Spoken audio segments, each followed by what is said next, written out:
Hello students, wish you very good morning. This is me Ayushi Joshi ma'am और मैं आपको political science ले रही हूँ, class 12th arts English medium की पॉलिटिकल साइंस का। आज का जो हमारा टॉपिक है वो बेसिकली पार्ट बी जो है आपकी पॉलिटिकल साइंस की बुक का, उसके अंदर यूनिट 2 जो है, यूनिट 1 जो है उसके chapter 2, sorry it is unit 2, unit 1 नहीं है, यूनिट 1 हम कंप्लीट कर चुके हैं। यूनिट 2 के चैप्टर 2 का डिस्क्रिप्शन लिया आज हमने। उसके अंदर प्रेसिडेंट और प्राइम मिनिस्टर दोनों इंपॉर्टेंट पर्सन हैं पॉलिटिकल सिचुएशन के, गवर्नमेंट के। इन दोनों ही पर्सन के बारे में हमेशा क्वेश्चन आता है एग्जाम में, ठीक है। तो आप ध्यान से देखिएगा, ध्यान से पढ़िएगा और ध्यान से सारी चीज़ों को समझना। आज जो वीडियो हम डिस्कस करने जा रहे हैं वो प्रेसिडेंट ऑफ इंडिया का पार्ट 1 है। प्रेसिडेंट ऑफ इंडिया का पार्ट 1 है ये। प्रेसिडेंट ऑफ इंडिया का पार्ट 2 भी आएगा आपके सामने, उसी में हम नेक्स्ट वीडियो के अंदर डिस्कस करेंगे, ठीक है। President of India is the head of executive, legislative and judiciary of the country. आपको पता है हमारी पूरी गवर्नमेंट जो है पूरी पार्लियामेंट पर बेस्ड है। पार्लियामेंट जो है वो 3 भागों में विभाजित है, एग्जीक्यूटिव, लेजिस्लेचर एंड जुडिशरी। तीनों के हेड जो है वो है प्रेसिडेंट ऑफ इंडिया, ठीक है।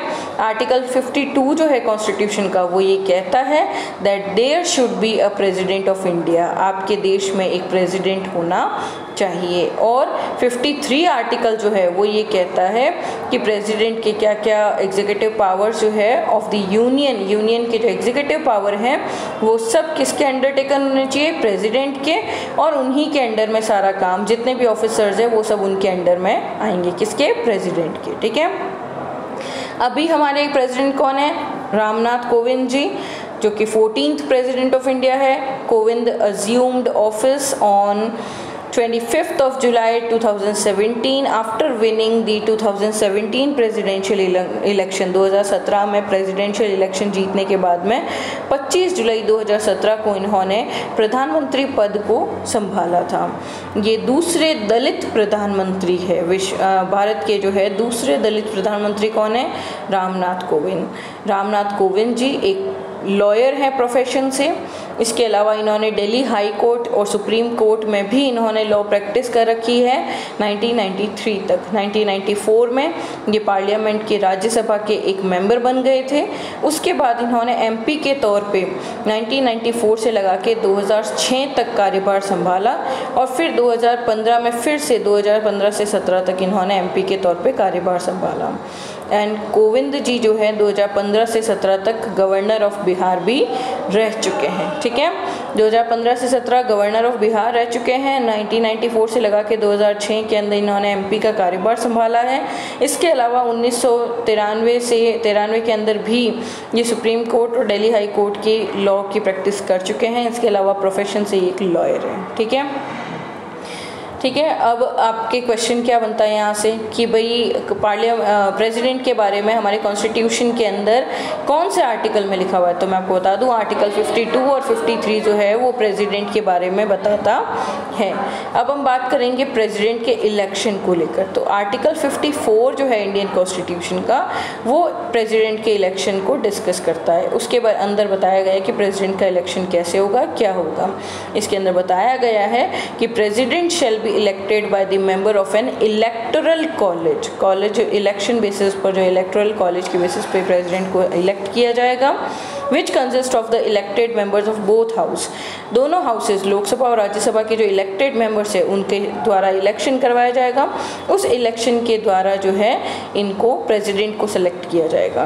The legislative assemblies of the states and the 2 union territories, states की लेजिस्लेटिव असेंबली और 2 यूनियन टेरिटरीज जो है दिल्ली और पुडुचेरी, वो भी इनके अंडर में आता है।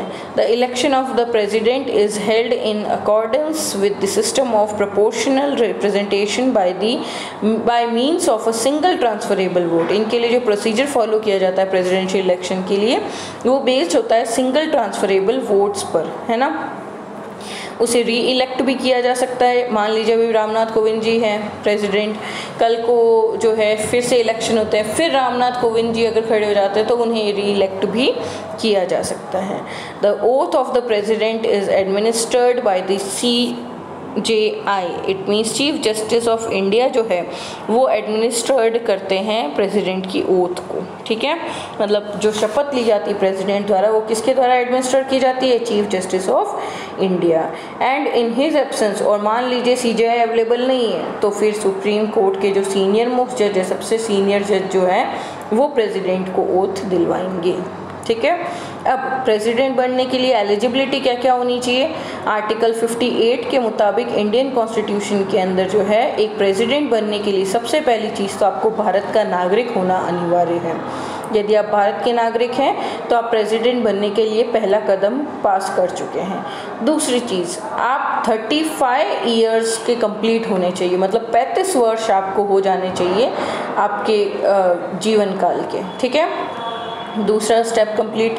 तीसरा, be qualified for election as a member of Lok Sabha, आप लोकसभा के मेंबर के तौर पे इलेक्शन में कभी ना कभी सेलेक्ट हो रखे हो, इलेक्शन में मतलब जीत रखे हो आप और लोकसभा के मेंबर रह चुके हो आप, ठीक है। और इसके अलावा आपने कभी भी किसी यूनियन या स्टेट गवर्नमेंट के पद को संभाला है तो ठीक है, आप गवर्नमेंट पोस्ट पे रह चुके हो, ठीक है। लेकिन अब जब आप प्रेसिडेंट के पद पर जा रहे हो, उसके लिए आपने इलेक्शन के लिए अप्लाई किया है, उस कंडीशन में आपको अपने पद को छोड़ना होगा। आपके पास कोई भी प्रॉफिट का पोस्ट नहीं होनी चाहिए, चाहे वो यूनियन गवर्नमेंट से रिलेटेड हो, चाहे स्टेट गवर्नमेंट से, या कोई लोकल हो, या कोई अदर अथॉरिटी, किसी से भी संबंधित कोई भी जो है प्रॉफिट का पोस्ट या प्रॉफिटेबल वर्क आपके पास में नहीं होना चाहिए, ठीक है। Now what is the term of office, article 56 कहता है कि इंडियन कॉन्स्टिट्यूशन के अंदर प्रेसिडेंट जो है वो 5 वर्ष तक अपनी पोस्ट पर रह सकता है, वो इस बीच में रिज़ाइन भी कर सकता है। अब क्वेश्चन ये आता है वो रिजिग्नेशन किसको देंगे, वो तो सबसे फर्स्ट पर्सन है इंडिया के, सबसे पहले इंसान आता है, मतलब सबसे हायर अथॉरिटी है। तो मैं आपको बता दूं कि उनको अपना रेजिग्नेशन वाइस प्रेसिडेंट को देना होता है, ठीक है। But he will continue to hold his office in spite of tendering his resignation, उनका रेजिग्नेशन जो है वो आगे जा कर के और जो है टेंडर नहीं हो जाता और नए उम्मीदवार का जब तक नहीं आ जाता तब तक इस प्रधानमंत्री को जिसने कि रेजिग्नेशन दिया है उसे अपने पद पर ही रहना होगा और सारा कार्यभार संभालना होगा, ठीक है। And before his office gets vacated, और इससे पहले कि उसका ऑफिस खाली होता है इलेक्शन हो जाने चाहिए, ठीक है। आर्टिकल 61 क्या कहता है, आर्टिकल 61 बताता है कि कॉन्स्टिट्यूशन के अंदर यदि कोई भी ऐसी बात लिखी गई है जिसका प्रेसिडेंट ने क्या किया, उल्लंघन किया है, उसके बात नहीं मानी, कॉन्स्टिट्यूशन की अवहेलना की है, तो उस कंडीशन में उस प्रेसिडेंट को जो है क्या किया जाएगा, इम्पीच कर दिया जाएगा, मतलब अपने स्थान से अपने पद से हटा दिया जाएगा, बर्खास्त कर दिया जाएगा। वाइस प्रेसिडेंट जो है वो इसके अंदर स्पेशल रोल प्ले करता है, और यदि कोई भी ऐसा प्रेसिडेंट है जिसकी डेथ हो गई है कार्यकाल के दौरान तो फिर वाइस प्रेसिडेंट उसका कार्यभार संभालेगा जब तक कि नई पोस्ट जो है फिल नहीं हो जाती, जब तक नया पद नहीं आ जाता, ठीक है। और 6 महीने के अंदर अंदर उन्हें नया पद भरना पड़ेगा, ठीक है। नेक्स्ट, अब प्रेसिडेंट को सेलेक्ट कैसे करते हैं और कार्यभार क्या क्या होता है, टर्म्स क्या क्या होती है, ये सब तो समझ में आ गया। तो इम्पीचमेंट क्या होता है, अब अभी अपन ने एक चीज़ देखी है कि इम्पीच कर सकते हैं ना, यहाँ अपन ने देखा है इम्पीच ऑन द वायलेशन। तो इम्पीचमेंट क्या है, तो देखिए इम्पीचमेंट एक ऐसा प्रोसेस है जिसके थ्रू प्रेसिडेंट को अपने पद से हटाया जा सकता है। मान लीजिए कि भाई आप कहेंगे भाई कार्यभार पूरा ही नहीं हुआ, उनका टाइम पूरा ही नहीं हुआ, टर्म जो है 5 साल का पूरा ही नहीं हुआ, तो आप कैसे हटाओगे, तो उससे पहले हटा सकते हैं, लेकिन उसके लिए एक प्रोसीजर फॉलो करना होता है, एक पूरा प्रोसेस होता है, इस प्रोसेस को कहते हैं इम्पीचमेंट। मान लीजिए प्रेसिडेंट ने कॉन्स्टिट्यूशन से रिलेटेड कोई भी लॉ या वर्क को जो है वॉयलेट किया है, उस कंडीशन में दोनों हाउसेस की तरफ से इनिशिएट करते हुए उन्हें उस पद से हटाने के लिए एक प्रोसेस फॉलो किया जाएगा। ये प्रोसेस जो है वो इम्पीचमेंट का प्रोसेस कहलाएगा। दोनों हाउसेस से साइन होंगे और रेजोल्यूशन पास होगा, उस रेजोल्यूशन पे 2/3 लोगों के हस्ताक्षर होने चाहिए, 2/3 मेंबर्स के साइन होने चाहिए।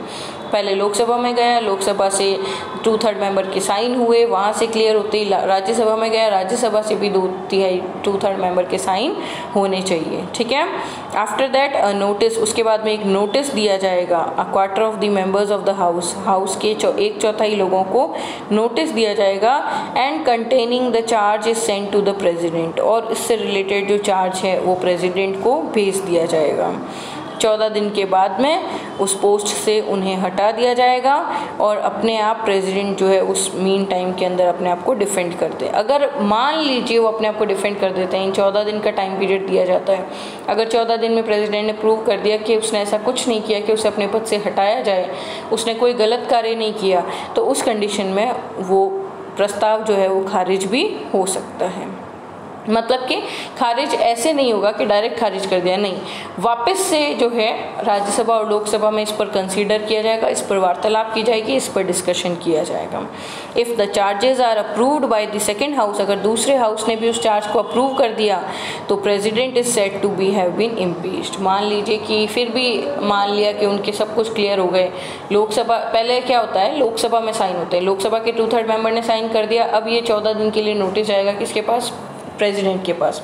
प्रेसिडेंट ने 14 दिन में अपने आप को प्रूफ नहीं कर पाई सही, तो फिर ये नोटिस जाएगा राज्यसभा में। राज्यसभा से अगर 2/3 मेंबर्स ने साइन कर दिया, और करना ही पड़ेगा क्योंकि लोकसभा से क्लियर हो गया, प्रेसिडेंट खुद को क्लियर नहीं कर पाए 14 दिन में, तो अल्टीमेटली राज्यसभा भी उस पर साइन कर देती है और राज्यसभा लोकसभा दोनों के सिग्नेचर, 2/3 मेंबर्स के सिग्नेचर होते ही प्रधानमंत्री को अपने पद से हटा दिया जाता है। ठीक है, तो ये जो पूरा प्रोसीजर होता है ये इम्पीचमेंट ऑफ प्रेसिडेंट कहलाता है।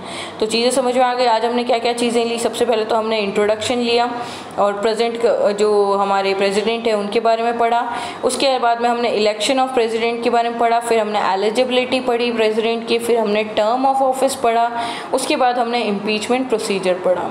आगे प्रेसिडेंट के पास क्या पावर्स होती है, उनके काम क्या क्या होते हैं, वो इस पद पे रहते हुए उनकी सैलरी क्या क्या होती है, ये सारी चीज़ें हम नेक्स्ट वीडियो के अंदर पढ़ेंगे, इसलिए बने रहिए मेरे साथ में।